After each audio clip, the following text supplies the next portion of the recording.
Hello students, I am Babulal Joshi from school of excellence Mandsaur से। आज फिर कक्षा 10वीं के लिए दो अति महत्वपूर्ण प्रश्नों को हल कराने के लिए मैं इस वीडियो में आपको बता रहा हूँ।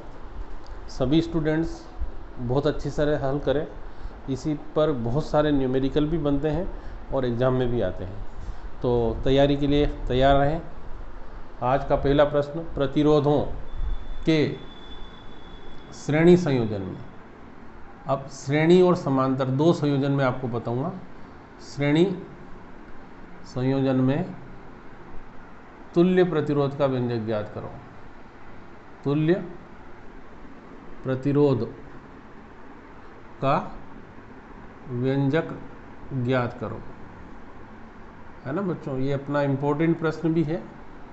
तो कैसे अपन हल करेंगे, जैसे मेरे पास मान लीजिए ये प्रतिरोध है, पहला प्रतिरोध, फिर दूसरा प्रतिरोध, और ऐसे में बहुत सारों को एक के बाद ऐसे जोड़ दूंगा, तो इसको बोलते हैं अपन श्रेणी संयोजन।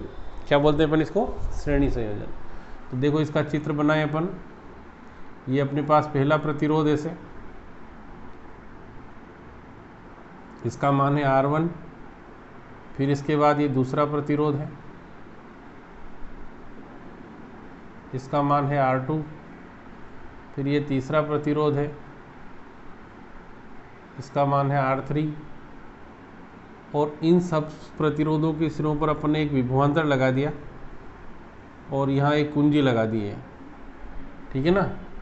अगर इसकी बात करेंगे तो यहाँ पर विभवांतर होगा V1, इसके सिरों पर विभवांतर V1, इसके सिरों पर V2 और इसके सिरों पर कितना? V3।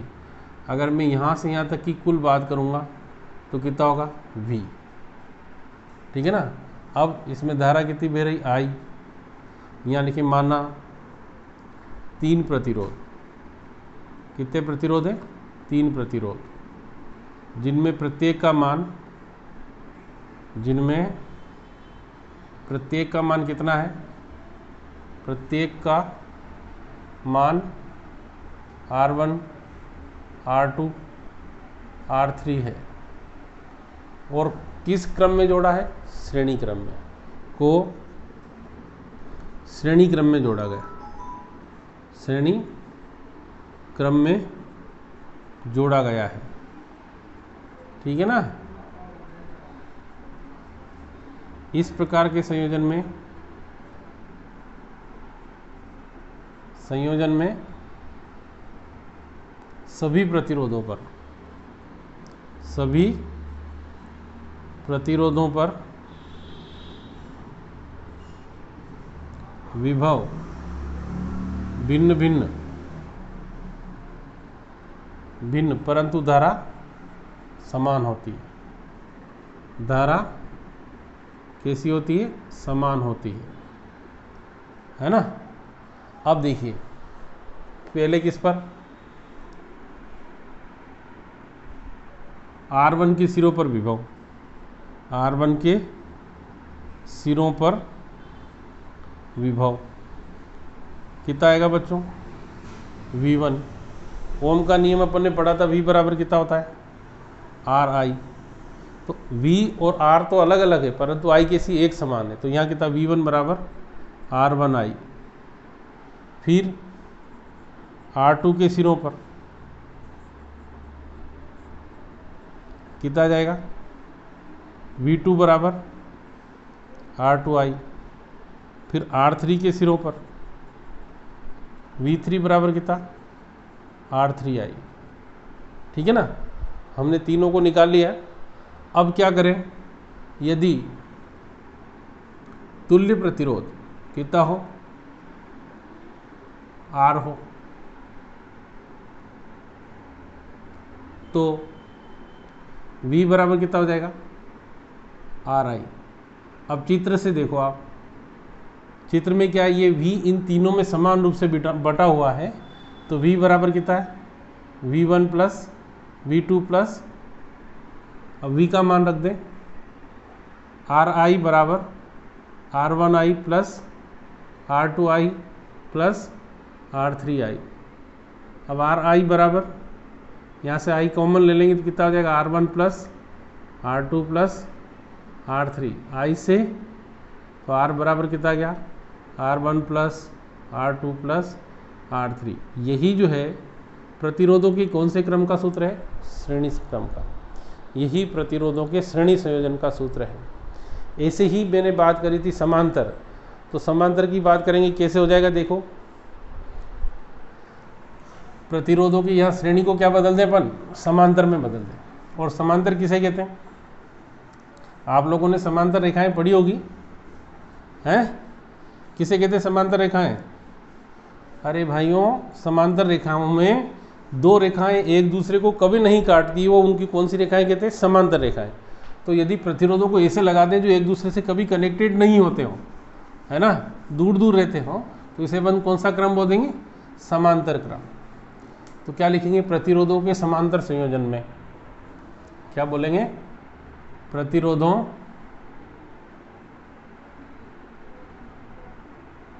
के कौन से क्रम में, समांतर संयोजन। अब कैसे, देखो यहां से देखें अपन,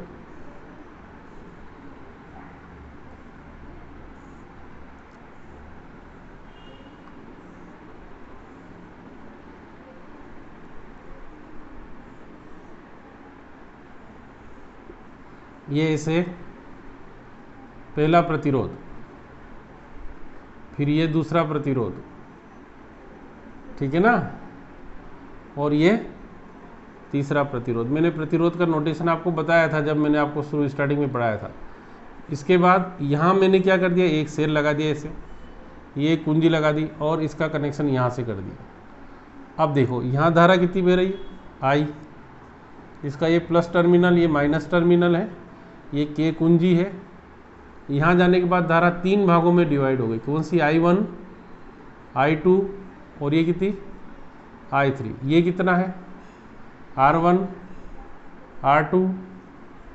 अब यहाँ से देखेंगे तो इन सभी प्रतिरोधों को अपन ने किससे जोड़ा, A बिंदु से, और इधर किससे जोड़ दिया अपन ने इनको, B बिंदु से जोड़ दिया, ठीक है ना, सबको किससे जोड़ दिया, ये B बिंदु से जोड़ दिया है।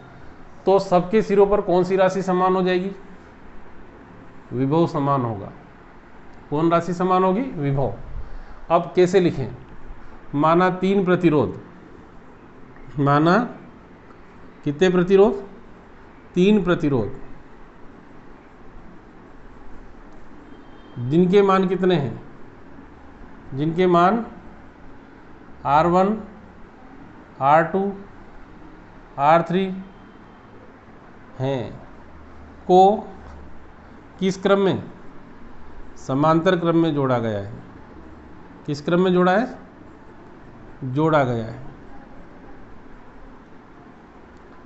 ठीक है ना, किस क्रम में जोड़ा है, समांतर क्रम में। देखो मैंने समांतर मतलब एक दूसरे को कभी नहीं काटते, ठीक है ना। अब इस संयोजन में, इस संयोजन में सभी प्रतिरोधों में धारा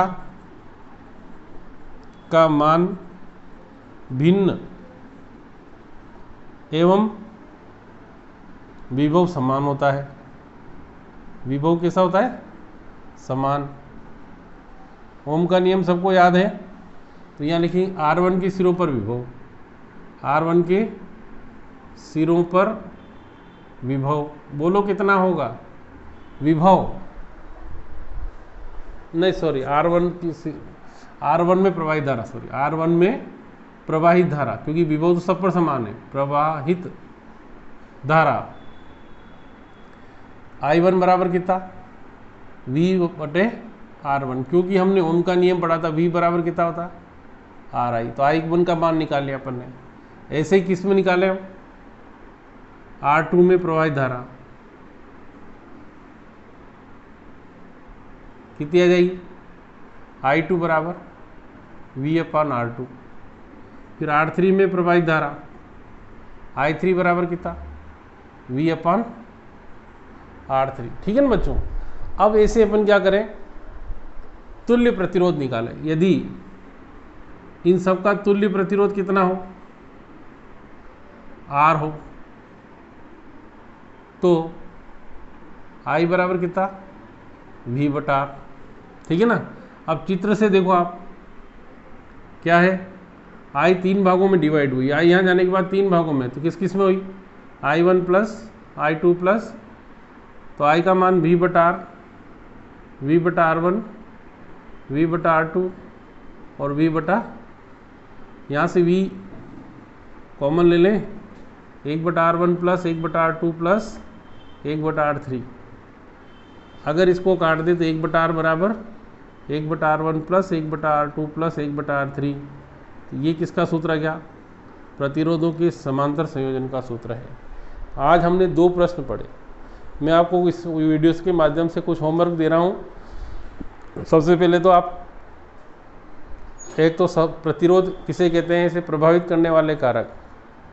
दूसरा प्रतिरोध का मात्रक, विद्युत धारा का मात्रक और विभवांतर, इन चारों मात्रकों को याद कर लो, यहाँ से एक प्रश्न जरूर आएगा। Thank you.